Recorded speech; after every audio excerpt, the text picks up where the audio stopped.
Start करें जी। ये बताएं कि आप लोगों ने अच्छा पहले तो सारा पूरा नाम बता दीजिएगा, तारीफ करवा दीजिएगा।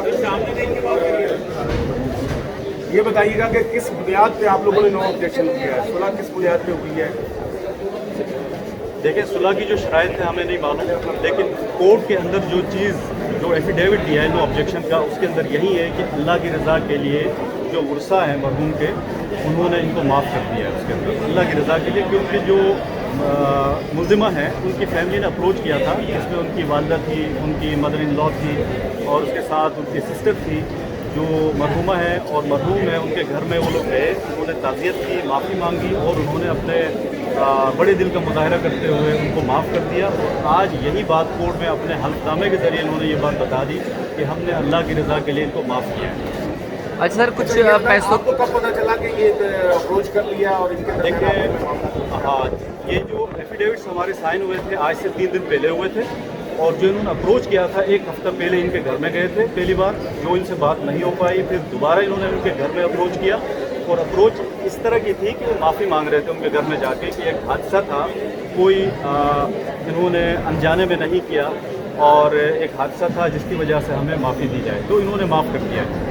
सर, पैसों की बात भी हो रही है, कोई 5 करोड़ समथिंग जो है वो दिए गए हैं, इस मुतालिक क्या तफसीलात आपके देखें, पास? अगर हम दियत की बात करें, अगर ये केस चलता भी तो आपको पता है अदालतों के अंदर ये केस डिसाइड होता 2 साल बाद, फिर जाता हाई कोर्ट में अपील होती, फिर सुप्रीम कोर्ट जाता, कोई 8 साल बाद ये डिसाइड होता। और डिसाइड होने के बाद भी जो इसकी सज़ा है वो दियत ही है, कोई ऐसी सज़ा नहीं है जिसमें इनको जेल हो, ये जेल चले जाएँ। क्योंकि ये कानून जो बना हुआ है 1860 का बना हुआ है, ये गोरा बना के गया था उस टाइम, क्योंकि उस टाइम गाड़ी होती थी गोरे के पास, हमारे पास नहीं होती थी गाड़ी। अब गोरे ने ये बनाया कि अगर उनकी गाड़ी से कोई बंदा एक्सीडेंट होता है तो वो ऑफेंस सबसे पहले अवेलेबल होगा, थाने से ही उस बंदे को क्लियर किया जाए और ज़्यादा से ज़्यादा इसको फ़ाइन की अमाउंट दे के वहाँ से बंदे को डिस्चार्ज किया जाए। तो वही लॉ अभी तक चल रहा है। हमारे लोगों के जज्बात हैं, लोग कहते हैं कि जी ऐसे लोगों को सज़ा मिलनी चाहिए, लेकिन सज़ा कानून की किताब के अंदर नहीं है। कानून की किताब के अंदर सिर्फ इस जुर्म की सज़ा दियत है। जब तक कानून साजी के ज़रिए इसकी सज़ा नहीं बनाई जाएगी तब तक दियत ही इसकी सज़ा है। और अगर उन्होंने दियत दी भी हो तो वो सज़ा अदालत ने यही देनी थी जो इन्होंने कोर्ट में जो फैसले से पहले वो रकम ले ली हो।